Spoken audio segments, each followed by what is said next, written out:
"Who cares about you with 3 children," said the husband as he left. The woman just smiled disdainfully. If the husband knew what awaited him, he would never have. At the table, which clearly showed traces of a recent festive snack, 2 elegantly dressed ladies were sitting opposite each other. One, placing her well-manicured hands over her heart and rolling her eyes, complained to her friend, "Yes, Dolores, that's life, so strange. I never thought my son would bring home such a simple girl. I'm surprised how he could even notice this star. Look how a well-mannered gentleman went to accompany her, probably so that the wind wouldn't carry her away. And now I'm worried about how he'll get home." Dolores had been a friend since time immemorial, back when they still lived in the same boarding school. Federica, along with her grandparents, had arrived there due to unpleasant circumstances she didn't even want to remember, even after more than half a century. Dolores, 5 years older, had taken the confused girl under her wing. The boarding school's rules were an incredible barbarity for Federica. At that time, the age difference was huge, but Federica also had something to offer her benefactor, and with her help, Dolores became one of the best students. When the old boarding school was emptied, the friends didn't lose contact. Living in the same neighborhood, they continued helping each other. So today, on such an important day, Dolores seemingly passed by for a casual visit, which was usual for them and raised no suspicion in German. Of course, the friend came specifically to support Federica, but everything turned out differently. She kindly conversed with the introduced star and seemed delighted by German, whom she had cared for since he was a baby and considered almost like her own son. Federica Muñoz was wrong in thinking that Dolores would share her opinion. Her friend, in an exaggeratedly formal tone and with a well-trained voice, said, "Congratulations, Federica Muñoz. The true mother-in-law in you has awakened." The guest smiled ironically, drawing a guitar shape in the air, then slapped her sides and continued, "Star is quite charming, really, just very thin. But as we know, that can be fixed, literally.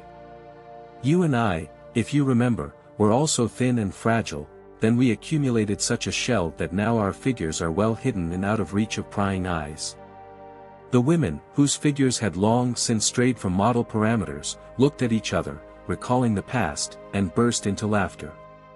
When the laughter died down, the hostess returned to the topic of the impending disagreement. "Still, Dolores, you can see it for yourself. He and she are in different worlds. Star only has the charm of youth, nothing more.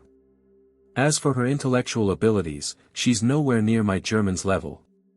Dolores, can you imagine? While we were alone in the kitchen, I asked her about her dreams. And do you know what she said?"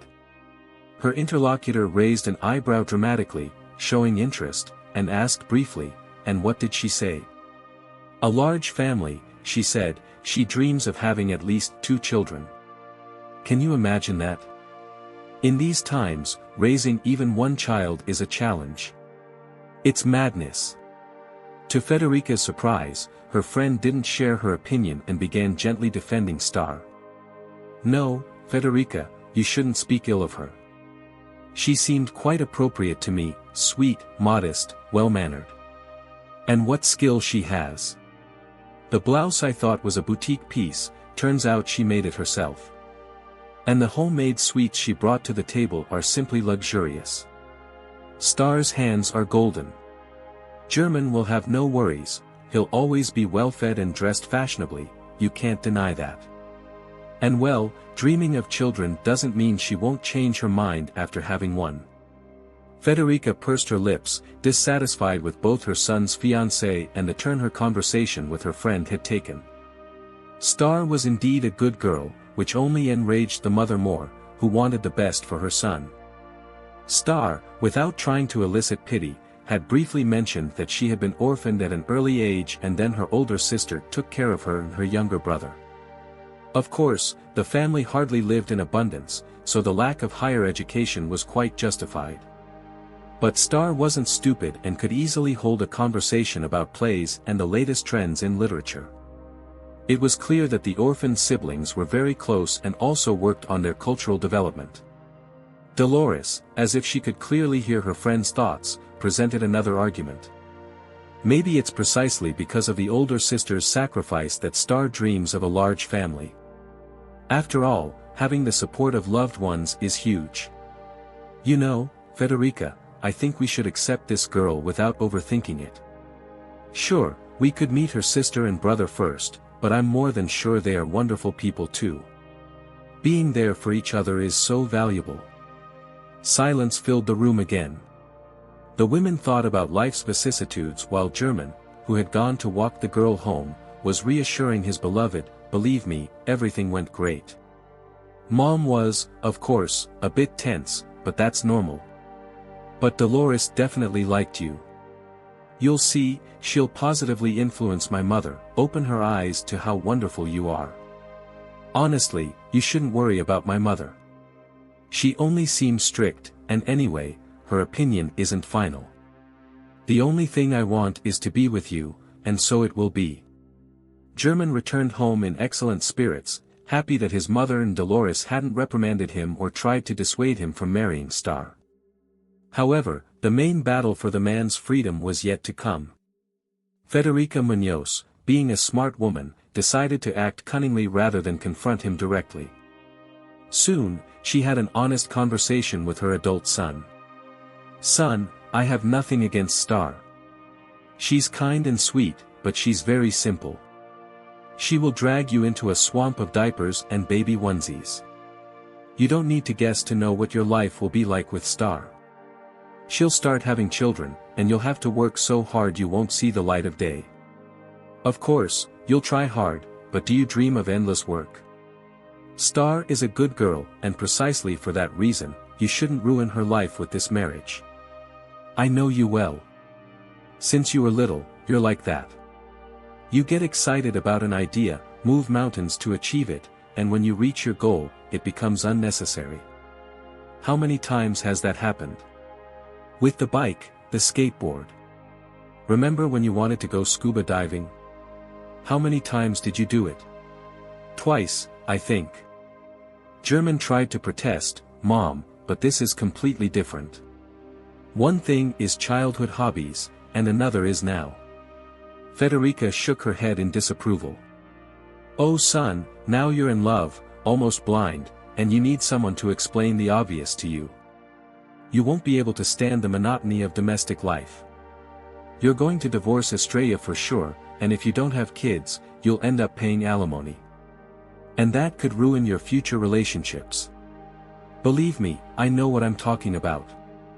Leave Estrella alone, and she'll find her true happiness on her own. You have a completely different destiny. Find another, more ambitious girl, someone bolder, so you can face life together and conquer everything possible." However, the man did not give up. "I don't need any other girl." The arguments were frequent, but despite his mother's attempts and tricks, German married Estrella. Federica Muñoz accepted her daughter-in-law, who turned out to be very wise for her age. Estrella had no intention of yielding to her new in-law's opinion, but she behaved so tactfully that during the months they were arranging the mortgage and living in her mother-in-law's apartment, she managed to win over the strict woman's sympathy. The young woman ignored the subtle comments against her and proved to be an exemplary housewife. The birth of her son's first child, 1 year after the wedding, reconciled the mother-in-law even more with Estrella. When Federica Muñoz visited her grandson Gonzalo, she was always surprised that Estrella had food prepared and the house in perfect order. The woman understood that much of the credit belonged to Estrella and her close relatives. German and his wife had taken out a mortgage, and despite his mother's help, their option was far from ideal. The apartment needed repairs, not just aesthetic ones. Despite this, the daughter-in-law didn't complain or lament. With the help of her sister and brother, she organized the renovation with jokes and laughter. Her husband Hilario and Estrella herself, leaving little Gonzalo in the care of the grandmother, renovated the apartment. They even hired a team that had recently worked on the older sister's apartment. Federica Muñoz admired the friendship of this trio. She was happy to see the warmth in the relationships between the sisters and the brother, and all her doubts about Estrella were left in the past. The young woman turned out to be a wonderful mother and wife. Federica Muñoz agreed with the opinion of her friend Dolores, who had been more insightful than her and had accurately pointed out that Estrella would take care of German perfectly.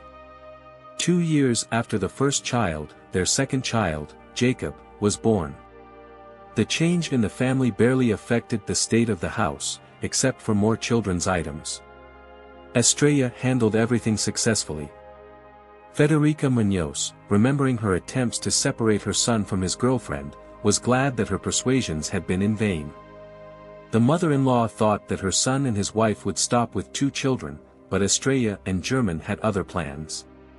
Shortly after Gonzalo's first day of school, moved by the songs at the ceremony, Estrella had a quick labor.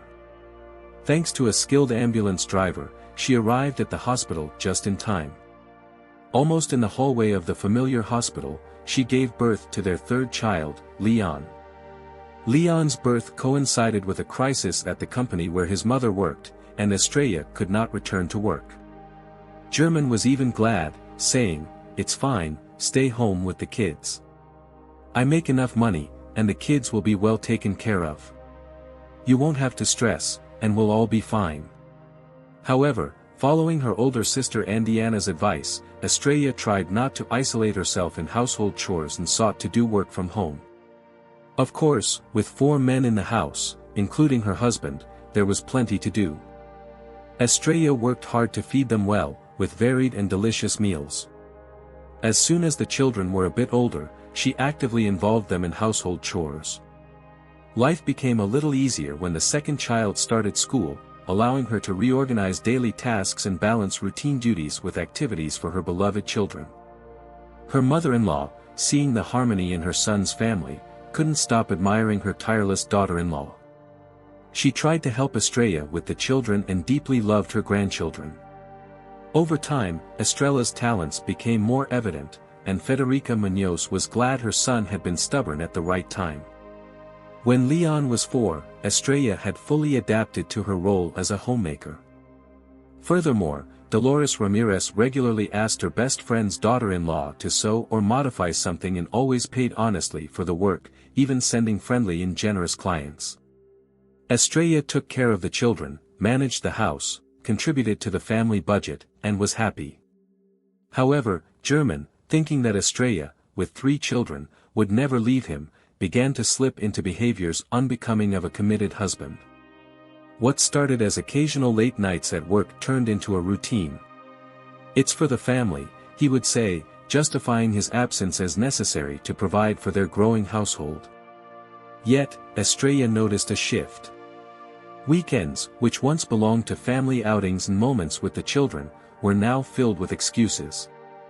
"It's an urgent project," or "the team needs me," he would explain, heading out the door without much concern for what he was leaving behind. At first, Estrella tried to rationalize his actions. German had always been a hard-working man, dedicated to his career, and she knew the pressure of providing for their 3 children weighed heavily on him. She convinced herself that these sacrifices were temporary, that once the stress at work eased, they would return to the life they had before, one of shared responsibilities, laughter, and warmth. She brushed aside the creeping sadness that began to creep into her heart, not wanting to entertain the possibility that something deeper was wrong. She believed, with unwavering confidence, that no external force could tear them apart. But Estrella was wrong. The signs became harder to ignore.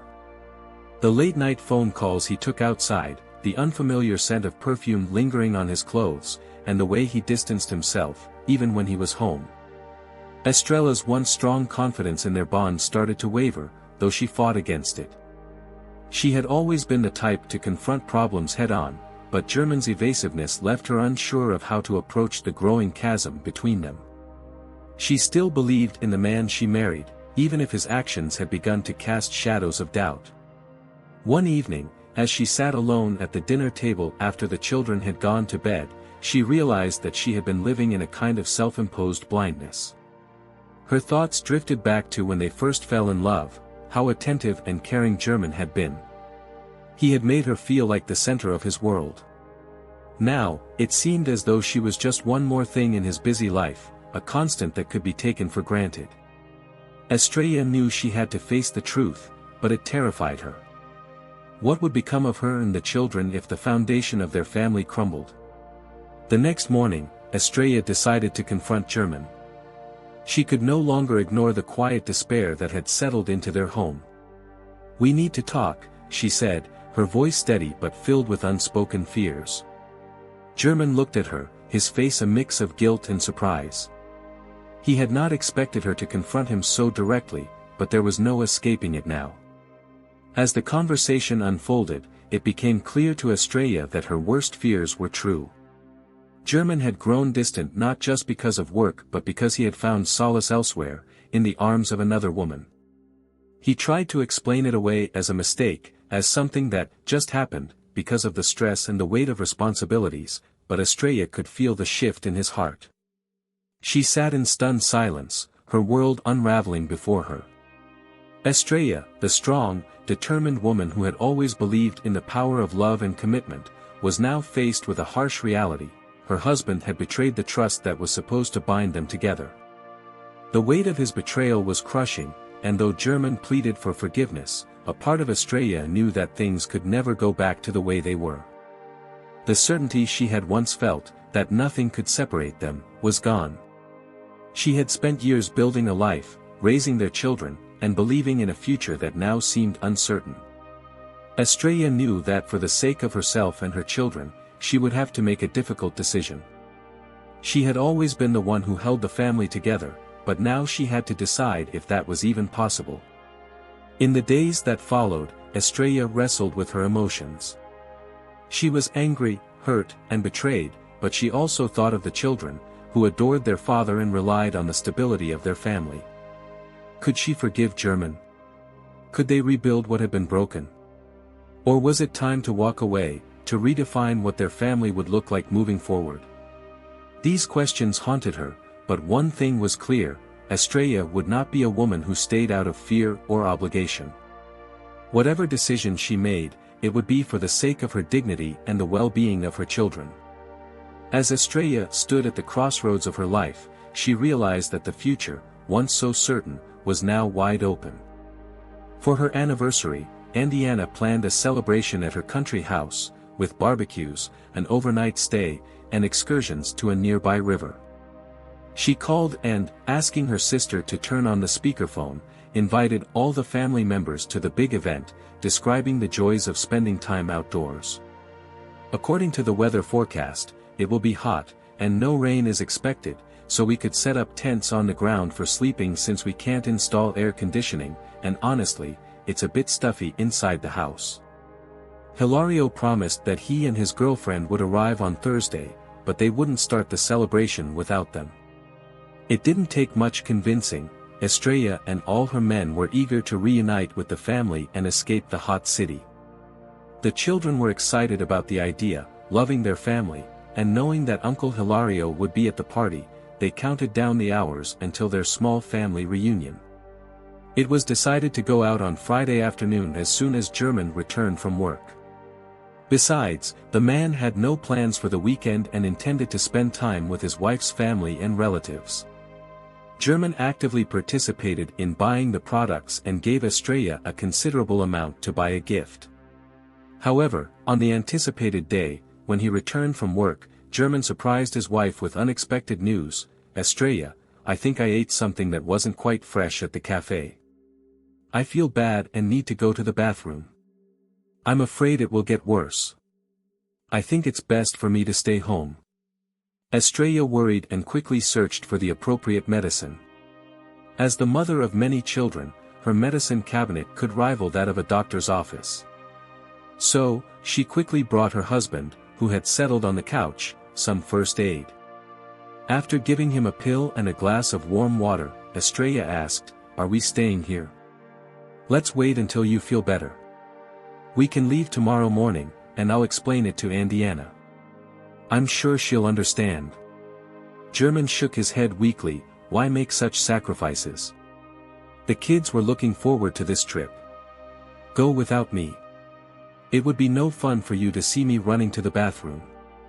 Enjoy yourselves for me. I'll stay here, and once I feel better, I'll come to see you. Or if my condition worsens, you can bring something back for me." Estrella looked at the children, their eyes gleaming with excitement as they eagerly anticipated the fun weekend ahead. The innocence of their joy warmed her heart, but it was tempered by the worry gnawing at the back of her mind. She glanced over at her husband, German, who sat slouched in the chair, pale and exhausted. He had been sick for days now, and though he insisted that he was fine, Estrella knew he wasn't. His cough lingered, and there was a weariness in his eyes that worried her more than she wanted to admit. "Are you sure you'll be okay?" she asked, her voice soft yet tinged with concern. She had already agreed to take the children on the weekend trip they had been looking forward to for months, but now, seeing the state German was in, she was having second thoughts. He gave her a weak smile, barely lifting his head. "I'll be fine, Estrella. You know how these things are, just a cold. You go enjoy the weekend with the kids. They've been looking forward to it." Estrella wasn't convinced. She knelt beside him, placing a hand on his arm, her gaze locked onto his. "Please, don't try to be brave if you feel worse. Promise me you'll call for help if you need it. I don't want you to push through this on your own. The kids and I, we love you very much. Don't feel sad without us, okay?" Her words hung in the air, tender and sincere, but German's response was little more than a nod. He was so weak, so worn down by whatever illness had gripped him, that he couldn't even muster the energy to walk them to the door. Instead, he simply waved from his chair as the children ran up to him, giving him quick hugs before bouncing back toward the door, their excitement uncontainable. Estrella lingered a moment longer, watching him. There was something unsettling about the way he slouched, the dullness in his eyes. She wanted to stay, to cancel the weekend plans, but German waved her off with another tired smile. "Go on," he murmured. "I'll rest, I promise." With a heavy heart, she gathered the children and headed out the door. As they loaded into the car, Estrella couldn't shake the feeling that something was wrong.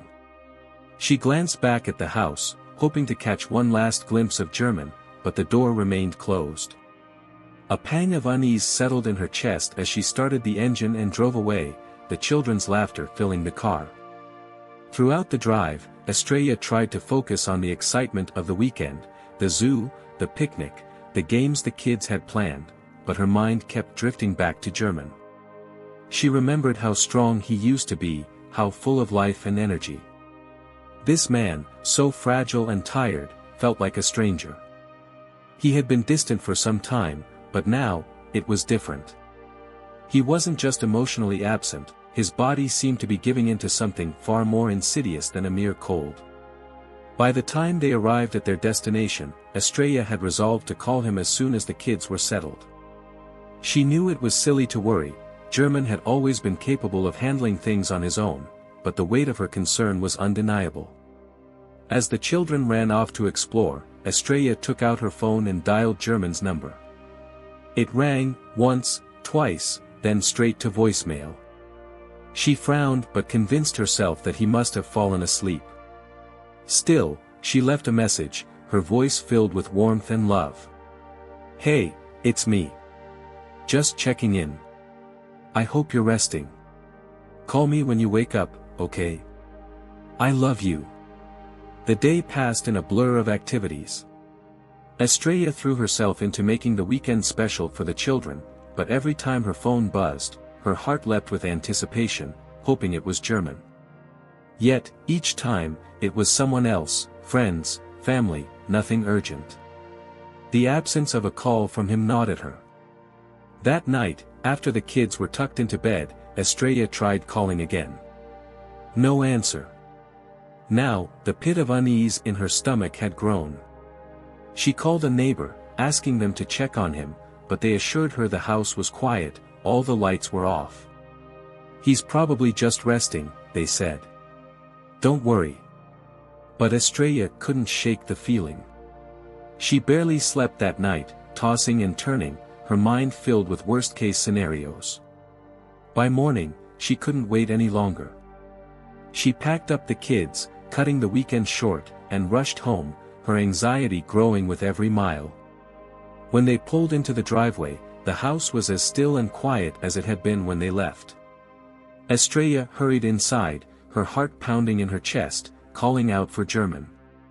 The kids followed behind, sensing her urgency, their excitement from the trip quickly fading.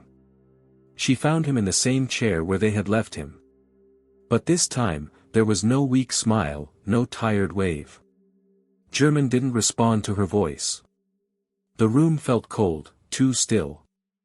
Estrella's breath caught in her throat as she rushed to his side, her hands trembling as she touched his face. It was cold to the touch. She fell to her knees, her heart shattering into a million pieces.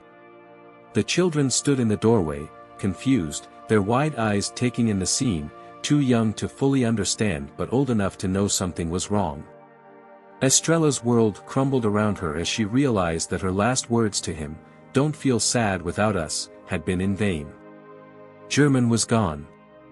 After dealing with the usual Friday traffic while leaving the city, Estrella confidently drove to her sister Andiana's country house. Andiana was very happy to welcome her guests, though a little sad that her brother-in-law had fallen ill. The celebration began. The barbecues prepared by Hilario were magnificent, and his girlfriend also fit very well into the group. Toasts were accompanied by a refreshing and appetizing punch, perfect after a hot summer day. The kids were having a blast, creating a colorful commotion, sharing secrets, planning interesting things, and playing hide and seek around the property. They only approached the table occasionally to grab a snack or quench their thirst. Everything was going perfectly, but Estrella wasn't fully enjoying the party. Her sister asked, "Estrella, why are you torturing yourself? Get ready and go to your husband. Don't worry about the kids, they're doing fine, and I think they'll enjoy themselves without you. You can see they're happy." Estrella explained to her children that their help was now needed for their father, and that she had to leave. She worried in vain that the children might cry or ask to return home. Instead, Gonzalo offered to stay at the country house and promised to take care of his younger siblings. Estrella, not wanting to drive after drinking the punch, called a taxi. Though it wasn't cheap, taking risks seemed even more wasteful. She said goodbye to her family and quickly got into the taxi. The road back to the city was clear, and the taxi quickly brought her to her destination. Estrella didn't want to alarm her husband, so she opened the door with her key and froze for a moment when she saw a pair of women's shoes in the hallway. Estrella panicked, thinking German had felt so unwell that he'd called an ambulance. But there was no ambulance near the building, and, after all, it was unlikely that even a private clinic doctor would take off their shoes in a patient's home. Suddenly, Estrella was filled with a sense of dread. She realized that her husband's illness was just an excuse to stay home. Soft music and a woman's voice coming from the bedroom confirmed her suspicion that German had lied to her.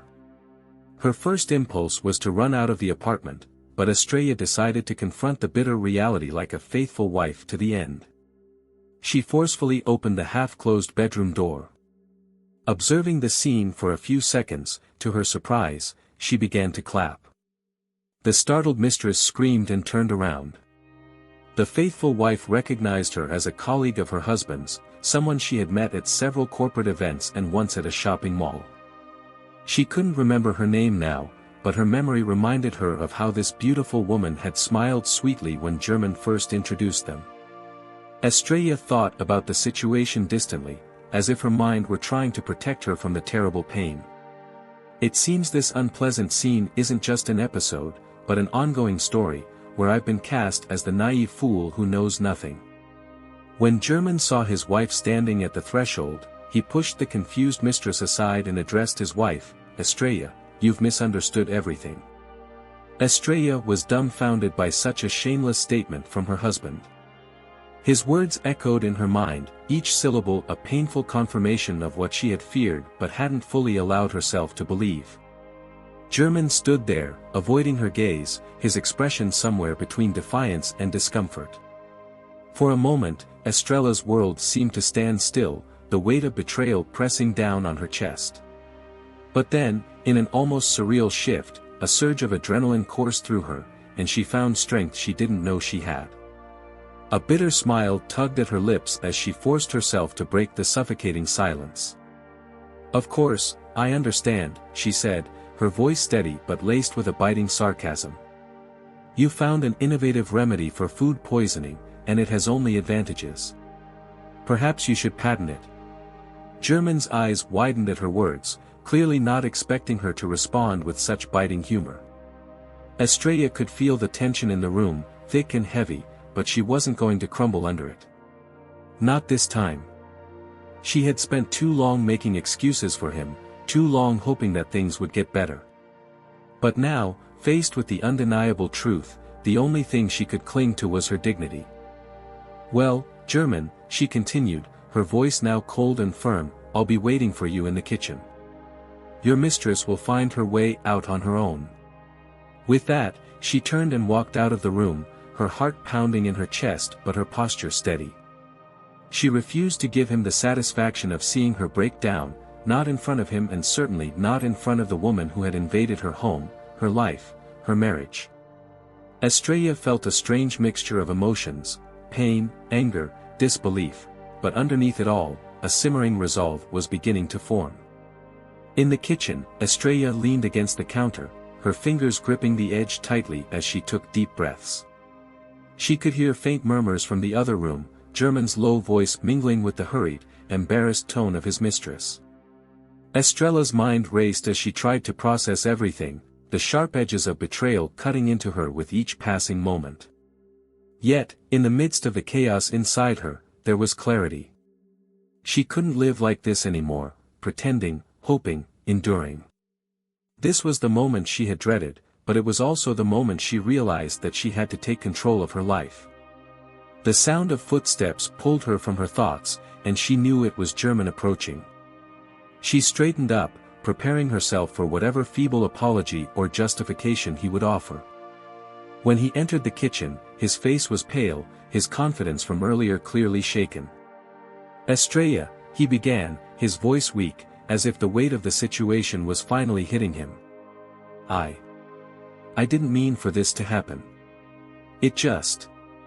She held up a hand to stop him, her eyes cold and unyielding. "Don't," she said firmly. "I'm not interested in your excuses. I've heard enough." German stood there, his mouth slightly open, as if struggling to find the right words, but Estrella didn't want to hear them. She had already heard all she needed to. "I've given you everything," she continued, her voice calm but resolute. "I've been by your side through everything, supported you, raised our children, built a life with you. And this is what you give me in return?" German looked down, guilt and shame washing over his face, but Estrella didn't let up. "Do you think I'm going to just stand here and accept this? That I'll pretend this didn't happen so we can go back to how things were? No, German. I deserve better than this. Our children deserve better than this." The mention of their children seemed to hit him harder than anything else. He looked up, his eyes pleading now, but Estrella wasn't moved. "I don't know what you expect from me, but I'll tell you this," she said, her voice unwavering. "This, whatever this is, it ends today. I won't have you disrespecting me or our family any longer. You've made your choice, and now I'm making mine." For the first time in a long time, Estrella felt a sense of control. The pain was still there, the betrayal still raw, but she wasn't going to let it destroy her. She had been through too much, fought too hard, to let this man and his betrayal define her. German, now fully aware of the gravity of the situation, opened his mouth as if to speak, but no words came out. Estrella watched him, feeling a strange mix of pity and anger. This was the man she had loved, the father of her children, but now he was just someone she no longer recognized. "I'll be packing a few things for the kids and me," she said, her voice calm, almost detached. "I think it's best we stay somewhere else for a while." German took a step forward, as if to stop her, but Estrella didn't give him a chance. She turned and walked out of the kitchen, leaving him standing there, alone with his shame and the wreckage of the life he had shattered. As she moved through the house, gathering a few essentials for her and the children, Estrella felt a new strength growing inside her. It wasn't going to be easy, but she knew she could do it. She had survived too much in life to be brought down by this. For the first time in a long time, she felt a sense of freedom, not from her responsibilities or her love for her children, but from the illusion that had kept her tied to a man who no longer valued her. As Estrella walked out the door with her children by her side, she didn't look back. She knew that from this moment on, her life would change, but it would be a change she chose, one rooted in self-respect and a fierce determination to build a better future for herself and her family. Estrella turned and headed to the kitchen, which had also been tainted by her husband and his mistress. On the table was a bowl of fruit, sparkling wine, and 2 glasses. Those 2 glasses, adorned with elegant engravings wishing happiness, had been a gift from Estrella's younger brother to her and German on their wedding day. Now, the rim of one of the glasses was conspicuously marked with lipstick. Estrella was repulsed to be in her own kitchen. Not only had German brought a mistress into their home, but he had also used commemorative glasses to entertain her. Disgusted, Estrella surveyed the traces of her husband's betrayal.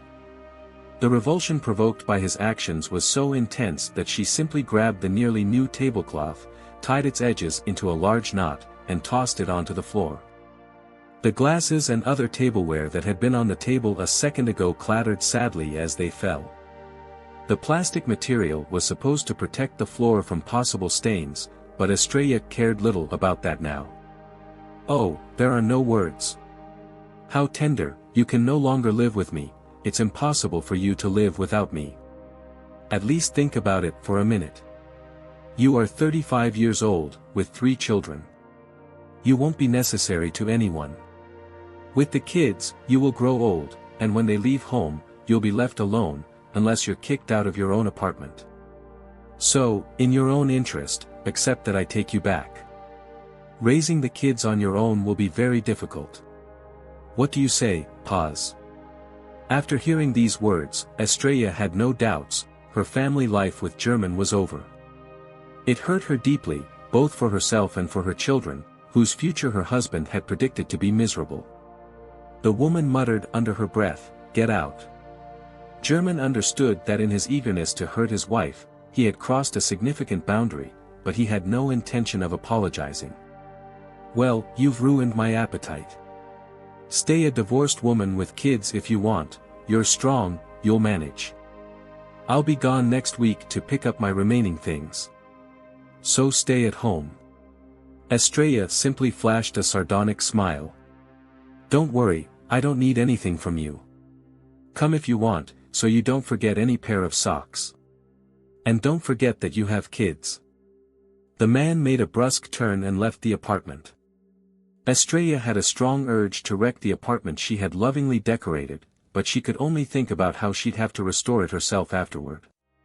She couldn't bear being alone, so she quickly called a taxi to go to her sister Indiana's country house. Upon seeing Estrella's return, Indiana realized something strange had happened. Pulling her sister aside so the other guests wouldn't hear, she asked. "German is in bad shape, isn't he? Has he been hospitalized? Why aren't you saying anything, Estrella? Tell me what happened." Estrella didn't make anything up and honestly recounted the latest events in the family. Indiana hugged her sister and advised her not to make hasty decisions, saying that maybe German deserved a second chance. "Whatever you decide," Indiana said, "I want you to know I'll be by your side and support you. The kids probably shouldn't know anything for now. Wait, maybe during the weekend, you'll change your mind and try to rebuild the family. If not, at least they'll have a few more happy days."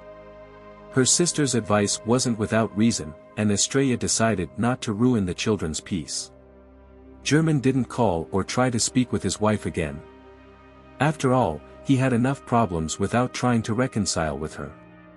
Shortly after his failed attempt to make peace with Estrella, the furious man packed his bags and took them to his mother's house, informing her, "I couldn't sway that witch. Let her deal with it. She'll come looking for me when she has problems." His mother reminded him that years ago, she had advised him not to ruin Estrella's life or insist on marrying her.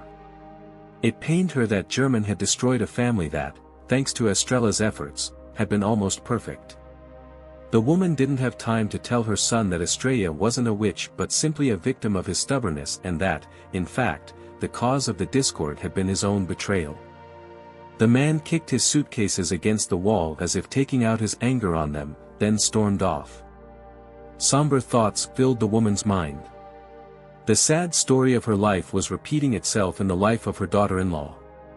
Federica Muñoz felt sorry for Estrella, especially for her grandchildren. Having gone through a similar ordeal with her husband, German's father, she understood perfectly well that as a weekend dad, her son wouldn't be able to give much attention to the kids. She tried to understand where she had gone wrong in raising German, as he had so easily destroyed his family. She was relieved that her dark predictions about Estrella's separation hadn't come true, but now it seemed that relief was in vain. All day, Federica Muñoz thought about how to convince her son and daughter-in-law not to act rashly. She didn't know how to make her son understand and didn't feel entitled to pressure Estrella. The day passed unnoticed, and by nightfall, the woman had another shock. With an unsteady gait, German arrived at the apartment with a lover who was visibly tipsy. He introduced her to his mother. "Leticia, this is my mom, Muñoz, the best in the world, I tell you." "I'm sure of it," the man said with a burp and continued, "Mom, this is Leticia. We're staying here for a while, all right?" German mistakenly believed his mother would calmly accept his betrayal of his wife. Federica Muñoz, who had gone through a similar experience, unexpectedly took Estrella's side. "Son, I won't lie. I'm not happy to meet the woman for whom you insulted your legitimate wife. I'll let you stay in the apartment for one night, and only because it's dangerous to be out on the street in this state. I don't want anything to happen to you. But keep in mind, I won't allow you to turn this apartment into anything else." German's lover didn't seem at all troubled by such a reception. While he went to the bathroom, she smiled broadly and said, "I wasn't looking forward to meeting you today either. I'm not in the best shape. I was so nervous that I forgot to bring flowers. I apologize and hope you understand. To avoid any misunderstandings between us, let me be clear, I've loved your son for a long time, and I assure you that I have the most serious intentions. I'm convinced that after the divorce, I'll marry him. So, whether you like it or not, we'll have to get along. We both want German to be happy, right?" It's unclear what Federica Muñoz would have responded to the brazen guest, as German returned with a pair of drinks and led his lover to his old childhood room, telling his indignant mother he wouldn't be having dinner that night. In an effort to resolve her son's crisis, Federica Muñoz tried to involve her wise friend. Explaining the situation to Dolores, she asked her to at least speak to German, hoping her son might listen. However, as soon as Dolores started lecturing him on the need to value family, German abruptly cut off the conversation. "And without ceremony, Aunt Dolores, I've always respected you, almost considered you family, and I didn't expect you to get involved in something that doesn't concern you, especially when you're not trying to persuade the right person. It would be easier for me to stay with Estrella, but she's being very stubborn." German even laughed, realizing the ambiguity of what he said, and then continued with complete seriousness, "I hope you stop burdening me with this issue. Goodbye." Seeing that his mother reacted negatively to German, he left his belongings at his parents' apartment and threw himself into a reckless life with his lover. The son and his shameless companion occasionally came to Federica Muñoz's apartment to spend the night, as they couldn't find or didn't want to look for a suitable long-term rental. The wild behavior of the couple, who shamelessly indulged in fun in front of the older woman, deeply saddened her. The mother dreamed that German would come to his senses and return to his wife, but as days passed, the man seemed to have forgotten his family. At her friend's request, Dolores tried a different approach, influencing Estrella. The older woman practically repeated what Federica Muñoz had said to her daughter-in-law but failed to achieve a positive result. Estrella, tired of the entire situation, simply asked, "Dolores, I hear everywhere that my children need their father, I understand that perfectly, but how can I overcome this? Dolores didn't know how to respond to this question. Thanking Estrella for her time and leaving gifts for the children, she said goodbye, embracing the strong and proud woman. Estrella was deeply distressed, not knowing how to tell her children that she was divorcing their father. Throughout the week, ashamed of her lie, she told the children that their dad was just on a trip, but constantly lying to them became impossible. The solution came unexpectedly from German. When he went to pick up the rest of his things the following weekend, after hugging the children who missed him dearly, he gathered them all in front of him on the couch. He sat in front of them, cross-legged, and began to explain that soon there would be changes in the family. I am separating from your mom, and for now, I will live with Grandma Federica. But I'll still come visit you, and we'll have fun and play on weekends, just like before. At the beginning of the conversation, as Estrella sat in a nearby chair, tears came to her eyes as she saw how upset her children were. Her heart nearly broke, and she was about to run to German to tell him she was willing to try again. But the man continued his emotional speech, and Estrella froze in disgust. I'll introduce you to Leticia, she's great. She's gone hiking and knows about video games. You'll have fun with her. Estrella was on the verge of crying from pain and sadness, but her eldest son took care of the situation. Gonzalo got up from the couch, took Jacob's hand, who in turn grabbed Leon's hand. With disdain, Gonzalo told his father, "We prefer to stay with Mom." The children, hand in hand, left the room and went to their bedroom. Estrella, with tears in her eyes, listened to German's accusations, "You've turned the kids against me. Are you happy now? I never imagined you would take this path. Great, now they'll think it's more interesting to be with you." The woman had neither the strength nor the desire to defend herself and simply asked silently, "Check if you've taken all your things, take them and leave. I don't want to see you." However, the man did not hurry to leave. In the interval between work and fun with his lover, he discovered that the main issue could be the mortgaged apartment. He informed his almost ex-wife, "You'll have to see me at some point, of course. I've said a lot of things, but it was just nerves. Besides, first, I don't turn my back on the kids. Second, we need to go to the bank together to resolve the apartment problem. And third, you can't just erase all these years of life together that easily. You'll always be someone close and dear to me. In fact, I've calculated how much we still owe on the mortgage. I think maybe we won't have to sell the apartment and look for a smaller one. I think we can manage." The completely rational and emotionless approach from German puzzled Estrella, who was horrified to think that she and the children might have to move. Gonzalo and Jacob attend a wonderful school with a strong pedagogical team, and Leon's kindergarten is very close, so there's no need to deal with transportation or depend on the whims of the weather. Just stepping out of the house, and in a few minutes, they are where they need to be. Thoughts were spinning in Estrella's head, and even her tears dried up. She needed to regain control and fight for the right to keep the apartment. If she had insisted and demanded the division of assets through the courts, the result could have been unpredictable. Therefore, the woman accepted German's proposal. Everything went so routinely that Estrella even began to hope that the divorce process would not affect the daily routine too much. After all, she spent most of her time with the children, while German had already assumed the role of a weekend dad. The divorcing spouses informed the bank where they had taken out the mortgage about the significant changes in their lives, and a kind advisor explained all the options in detail to resolve the situation. Estrella thought on the way back home that in the eyes of that bank employee, family dramas like hers probably appeared almost daily, and in her case, the solution to the problem turned out not to be the most complicated. Thanks to the considerable sum German had brought, there was very little left to pay, and everything was arranged so that the apartment would pass to her and the children after the final payment. The only woman unsatisfied with this favorable resolution was Leticia, who gradually convinced German to reduce his financial contributions, and tensions rose over time.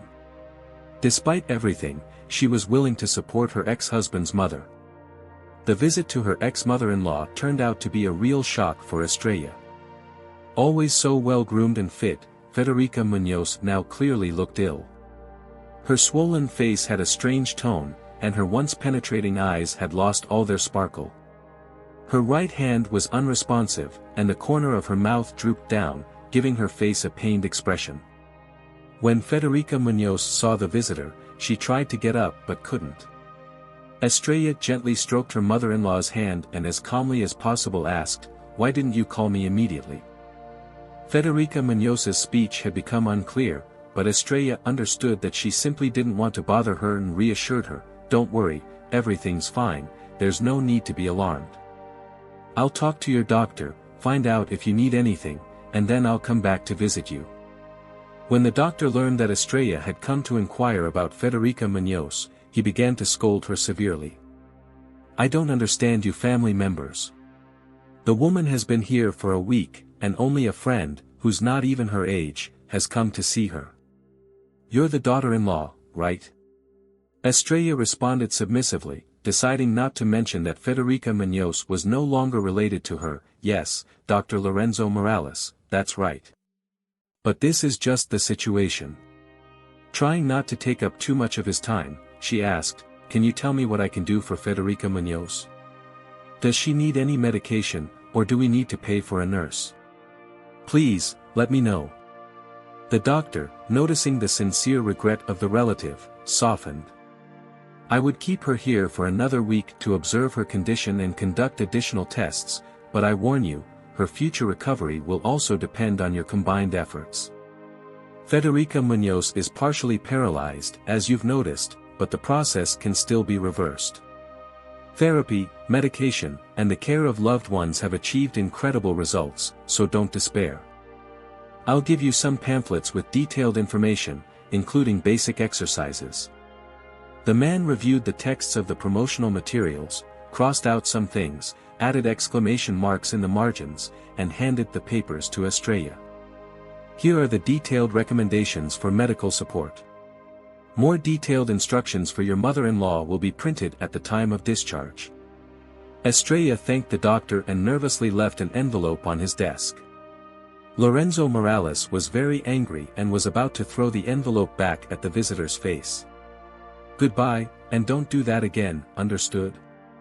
The woman had no choice but to apologize and leave. The doctor rubbed his head, which had suddenly started to hurt. Although he had many patients and their families behaved very differently, Estrella had caught his attention for some reason. Perhaps it was her sweetness or the sparkle in her eyes that appeared when he talked about favorable prospects for her mother-in-law. She was a pleasant woman who didn't demand rights and listened attentively to recommendations. Besides, she had been married to the patient's son. After taking a headache pill, Lorenzo Morales began entering data into the computer to stop thinking about the disturbing encounter. Estrella was returning home and was glad she had decided to visit her mother-in-law alone first. The children shouldn't see how weak their only grandmother had become. Through Gonzalo, the woman learned that German would be out of the country for 3 more weeks. Thinking that her ex-husband still didn't know about his mother's poor condition, Estrella decided to call him. Leticia answered the phone and, with obvious reluctance noticeable in her discontented tone, passed the phone to German. In a brief conversation, Estrella learned that Federica Muñoz had been admitted to the hospital almost immediately after her son and daughter-in-law went on vacation. German even became indignant. "Estrella, my mother is just trying to manipulate me. She needs her son nearby, so she agreed to go to the hospital to make me feel like the lowest of the low and come running back.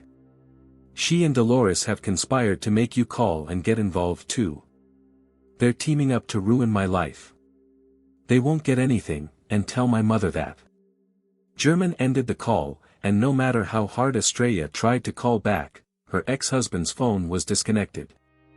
The woman decided not to tell Federica Muñoz about her son's suspicions and began visiting her daily, bringing her some of her favorite dishes. During one of the visits, Estrella met Lorenzo Morales in the hallway and learned that Federica Muñoz would probably be discharged on Friday. The doctor warned her, "Usually, the documents are ready around 11, but I recommend coming a bit later, at least half an hour later. I'd like to talk to you more in depth about home care for your mother-in-law. She'll be living with you, right? Estrella nodded, not wanting to raise more questions, and promised that she would be there at the indicated time on Friday. Lorenzo Morales, saying goodbye, advised, if possible, by an adult walker by that day. Federica Munoz shouldn't stay in bed, and the sooner you start therapy, the better. And try to bring your husband along so it's easier to transport the patient to the car, the nurses here are very busy. The woman thanked the attentive doctor but didn't clarify that her husband was no longer around and clearly couldn't come to pick up his mother from the hospital.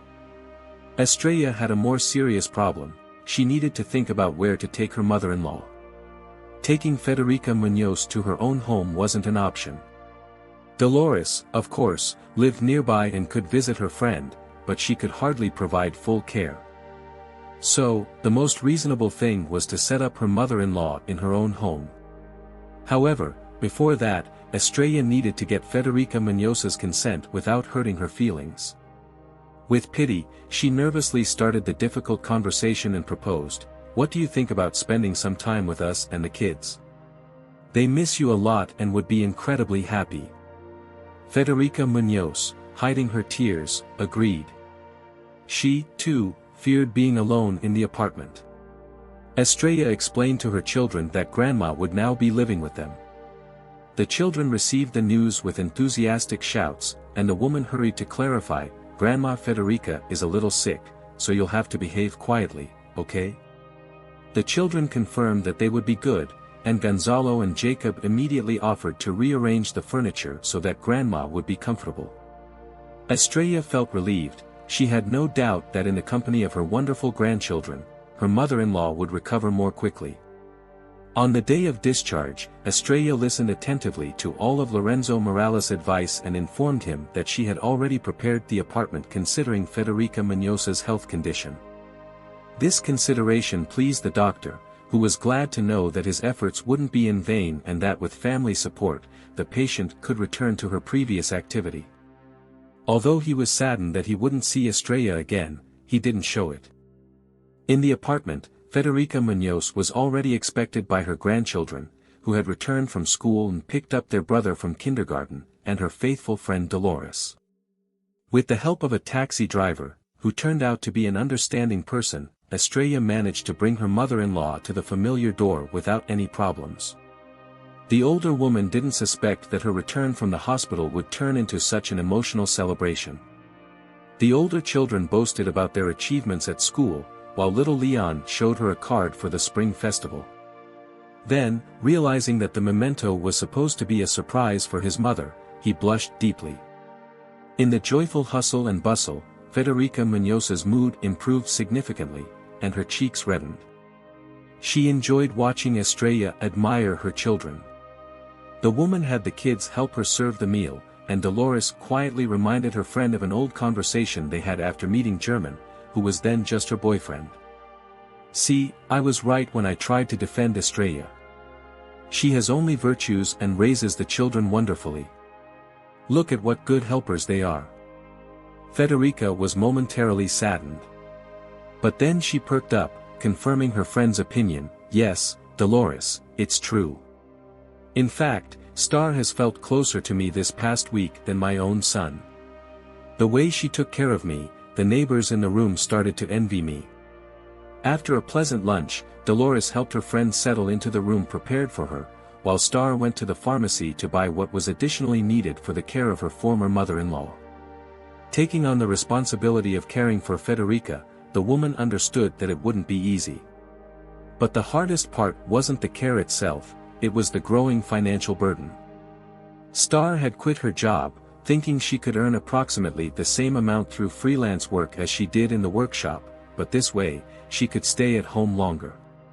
German, who had blocked his ex-wife's phone number, wasn't answering his mother's calls either. Each time Federica failed to reach her son, she became sad and irritable, but Star never lost her patience with the helpless woman.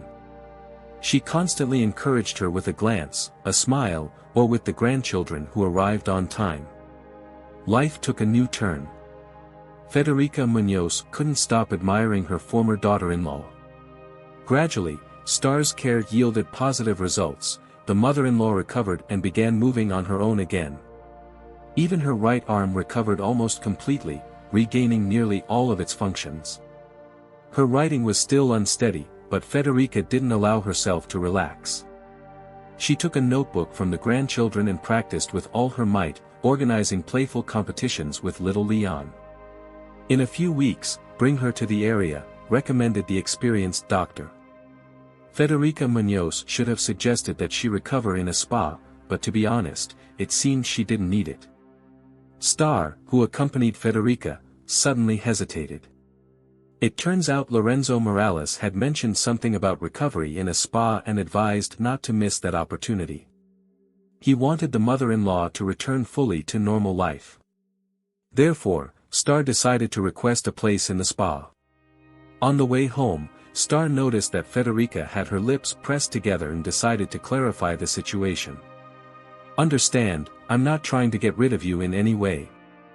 I'm also worried about letting you go. Do you remember your attending physician? He seemed very competent and respected to me. Well, he recommended taking advantage of the recovery opportunity at the spa. I'll ask Dolores to keep you company. You'll see, it will be beneficial for you. Star enlisted Dolores, who wholeheartedly agreed that the spa's facilities were much better. The woman persuaded her friend, Federica, stop thinking about it. It's necessary to go and recover. Besides, they'll probably assign you a spa within the city, so if you don't like it, we'll call a taxi, and at worst, we'll be home in 20 minutes. What's there to think about?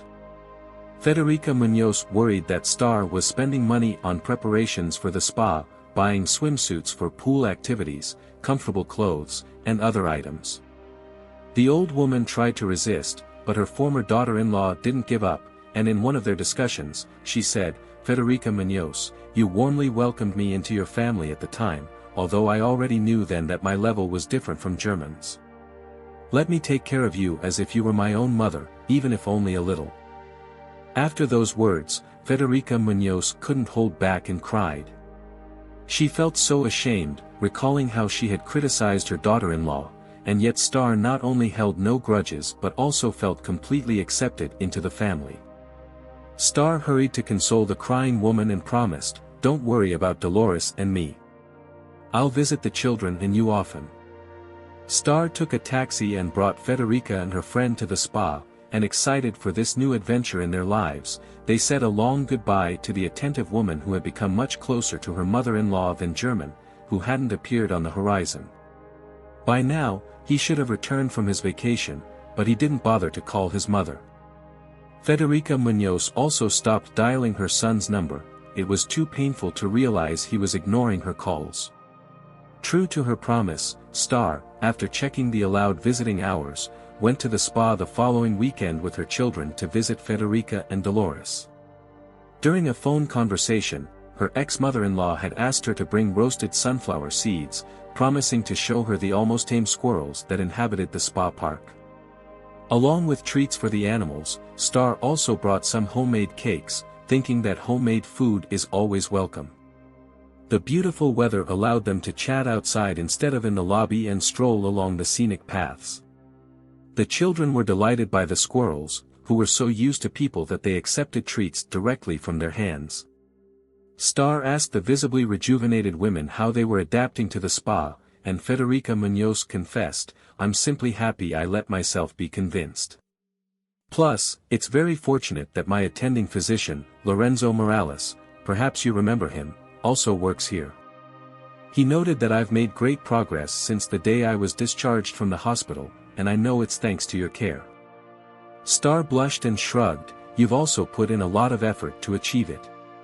Dolores joined the conversation with a common joke, if the patient wants to live, medicine is powerless. The three women laughed together. The walk turned out to be simply wonderful. Star enjoyed the fresh air, the agile animals, and her children, who seemed to have lightened the burden that had weighed them down. Suddenly, the pleasant stroll was interrupted by a familiar voice that sounded from behind. Federica Muñoz, Dolores Ramirez, visiting hours are almost over. Star turned around, already guessing she'd see Lorenzo Morales. Her ear didn't fail her, it was Dr. Morales. The man also recognized the woman and remembered her as soon as he saw Federica Muñoz at the spa. Secretly wishing to meet her, he didn't even understand why he felt such an attraction to the married woman, but he couldn't do anything about his feelings. The woman greeted him politely and thanked him. "Lorenzo Morales, thank you very much for your recommendations and your attentiveness. Even an untrained observer can see that Federica Muñoz's condition has improved, and Dolores Ramirez has clearly rejuvenated." The doctor responded with a phrase that could easily be considered a compliment: "The truth is, much of your mother-in-law's improvement is thanks to you. Federica Muñoz doesn't hide that it was you who prevented her from being stuck in her illness." The man would have liked to talk more with Star, but he bid her farewell and reminded the patients of the need to follow the schedule and arrive on time for dinner. Star warmly said goodbye to Federica and Dolores and headed with her children to the bus stop to return home. Unfortunately, the bus didn't arrive. People kept gathering, and soon the wildest speculations began, ranging from a breakdown to an accident. Leon, who had been running a lot, was tired and became fussy, and Star had great difficulty calming the boy, even for a short time. Suddenly, a car stopped near the bus stop, the window rolled down, and Lorenzo Morales, who was behind the wheel, offered to take Star and the children to a more accessible area of the city. The woman gladly accepted, as she herself was eager to get home.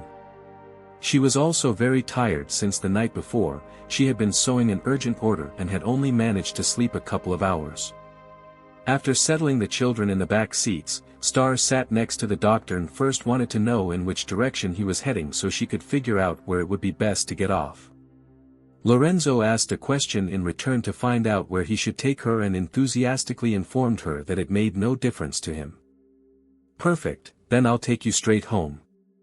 As much as Star tried to stay awake, she eventually fell asleep and only woke up when Gonzalo, reaching, didn't matter because it was on his way. As Saturday approached, when Star and her children had planned another trip to the spa, she grew more and more anxious. The anxiety was so intense that even her sister Indiana, who had called, noticed. Star was embarrassed to admit that the nervousness was related to the possibility of seeing Lorenzo again. The man liked her a lot, but she thought she shouldn't get her hopes up. The words of her ex-husband came to mind about how, with 3 children, she wouldn't be of interest to anyone. Estrella sadly noted that her children were not particularly wanted by their own father, so it was naive to expect any affection from a complete stranger. To Estrella's great surprise, when she met Dolores, who seized a moment when Federica was busy with the grandchildren, Dolores mentioned her conversation with Lorenzo, our wonderful doctor. She subtly asked why she had never seen Federica's son near her, always just Estrella and the grandchildren. "Don't take offense, Estrella, but I told him that you had divorced German, and it seems that now he's so dazzled by his new wife that he's forgotten everything else. You know, I think Lorenzo feels something special for you, so I advise you not to get discouraged. The nurses here told me that he's already divorced and has a reputation for not liking romances. Maybe something good could come out of this between you two. You both deserve to be happy, and personally, I'm hoping for your future happiness." Dolores' revelation was interrupted by Leon, who approached his mother to show her an unusual yellow flower. During that visit, Estrella didn't get a chance to see Lorenzo. However, a week later, he not only took her and the children home but also invited her on a date. Gonzalo, Jack, and Leon, whom the man first asked for permission, unanimously advised their mother to accept the invitation. The romance that developed between the doctor and Estrella progressed quickly. The man didn't want to waste a single day and managed to convince her that she could trust him. By the time Federica and Dolores had to leave the spa, Lorenzo had already won over Estrella's children and had even stayed over several times. The woman was happy, although she was concerned about how to communicate her new relationship to Federica. Not that she owed her mother-in-law an explanation or had to justify herself, but she still felt a certain discomfort. However, the worry was unnecessary. The perceptive friends immediately noticed the mutual affection between the doctor and Estrella. The mother-in-law only regretted that her son had let his own happiness slip away and betrayed the family. Federica Muñoz lamented that, with his actions, German had burned all bridges and that Estrella would no longer forgive him. Nevertheless, after the spa, Estrella firmly refused to return to her mother-in-law's apartment. "Thank you, dear, for your care, your shelter, and your kindness, but it's time to go. As they say, there's no place like home." Federica's return home was a surprise to both German and Leticia. The woman entered the living room, which had lost its orderly appearance due to the renovations, and asked, "Well, son, how's everything going here? Are you making renovations? Well done. Why didn't you ask for my advice? Or are you now only interested in your new wife's opinion?" The man stammered, "What are you talking about, Mom? I didn't want to bother you. The neighbor told me you were at the spa, and I figured you were busy with treatments or other things. I was afraid to call at a bad time." The elderly woman sighed and headed to her room. She disliked hearing her dear son's absurd excuses and admitted to herself that she missed the pleasant atmosphere that had once existed in Estrella's apartment. Here, within her familiar walls, Federica especially felt her loneliness. A few days later, in the evening, Estrella received a call from Lorenzo, who was on duty. He informed her that an ambulance had recently taken Federica Muñoz to the hospital. The man asked her to come as soon as possible, saying he couldn't explain much over the phone. Asking her children to behave, Estrella hurried to the hospital. Lorenzo met his beloved near the door and pulled her outside to share some strange information. "Federica Muñoz's condition has stabilized, she arrived in time. But that's not the main thing I want to tell you, Estrella. It's not easy for me to say this, but I'm almost certain that today's attack on your mother-in-law was triggered by medication that's contraindicated for her. I asked her what she had taken, and she didn't mention anything in particular. She said she felt fine in the morning but got worse after eating. You know, I think something odd is going on. If I bring this suspicion to the police, they'll probably ignore me. Do you think your ex-husband could have poisoned his mother?" The woman was in shock, but almost without thinking, she said, "German. Sure, he's hurt me a lot, but not him, he loves his mother. Although, after the wedding, he's increasingly under Leticia's influence. She seems capable of anything." Lorenzo suggested, "Look, if you're so sure about German, we should open his eyes to the truth. I have a friend in the police who could help expose the poisoner. It's very likely that Federica Muñoz didn't end up in the hospital by accident." For the first time, Estrella felt her hair stand on end. The woman was alarmed. "Lorenzo, it's not right to speak without proof. But anything is possible. German and his new wife just went on vacation, and before that, this woman could have added anything to the food. Apparently, she wouldn't be held responsible, or, we can't allow an official investigation. Federica Muñoz wouldn't be able to avoid questioning. With her insight, it's unlikely Leticia's guilt would remain a secret for long. I fear Federica Muñoz won't be able to handle this information." The doctor fell silent. He understood he would have to involve his friend unofficially. He promised not to rush, said goodbye to Estrella, and quickly returned to his shift. He spent the night reflecting on the delicate situation his beloved was indirectly involved in. In the morning, he consulted his police friend, who suggested informally speaking with the suspect. The conversation had an unexpected result. Leticia, in her husband's absence, had cleaned out her mother-in-law's apartment of all valuables and the money that German had kept in a hiding place well known to Estrella. Lorenzo learned about this through his police friend. In turn, Lorenzo received news of the report of the missing items from his friend at the station. It turned out that the report had been filed by German, so it was no surprise when her ex-husband showed up, looking bewildered. German tried to approach her to kiss her, but Estrella pulled away so sharply that the man was offended. "Estrella, why are you acting like you're not part of the family? I've realized I made a mistake. Let's try to rebuild our lives, for the sake of our kids, for my mother." Seeing the change in Estrella's expression, German was momentarily confused. He didn't expect his ex-wife's heart to melt like chocolate in the sun, but he did expect a warmer reception. However, the woman didn't even let him enter the apartment. Instead, without breaking eye contact, she grabbed the keys from the coat rack. Estrella stepped out onto the building's landing with her ex-husband and closed the door behind her, and only then did she speak, "And which of your mistakes have you acknowledged? When you were unfaithful? When you completely forgot about the children and mom? Or when you brought the poisoner into the house?" "Estrella, understand me, I felt as if I had been possessed by a demon. We can start over from scratch." However, the woman was resolute. "German, once you helped me make a very important discovery. We must not deceive ourselves. It turns out that I am needed despite everything you said. All I can do, especially for Federica, is throw out all the food and drinks in her apartment and replace them with safe products so that your mother doesn't put her health at risk." German accepted even that help, hoping that during the cleanup, he could remind the woman how good they had been together. But everything went wrong. Lorenzo joined, and Dolores Ramirez gladly agreed to play with Estrella's children. By the time Federica was discharged, there was nothing left in the apartment that could harm her. German gave up his attempts to win back his ex-wife. He filed for divorce from Leticia separately. On the way back, the man ran into Estrella and Lorenzo, and couldn't help but express his surprise. "What are you doing here?"